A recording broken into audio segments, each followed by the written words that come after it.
You mentioned the excitement of doing this kind of story in a comedy. Yeah. Do you have a sense of like we have to make sure to include enough jokes or enough humor and not too much darkness? I don't know that.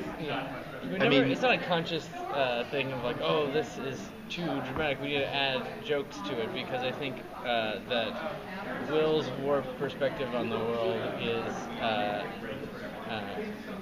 inherently funny, and the people that are involved are funny, and we're always trying to make a story that's both surprising and funny, always. And just because it's serialized and because new things happen in a way that you find in a drama doesn't mean that each scene doesn't have a comic point of view in it.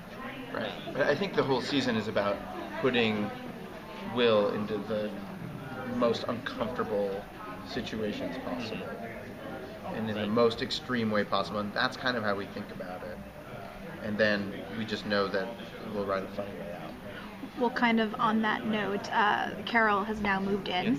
Yes. And that is making him very uncomfortable. Yep. So what can you kind of preview about how that will change their dynamic and how it'll impact the entire group? Well, it's so hard to talk about future episodes without because blowing stuff, I adore her.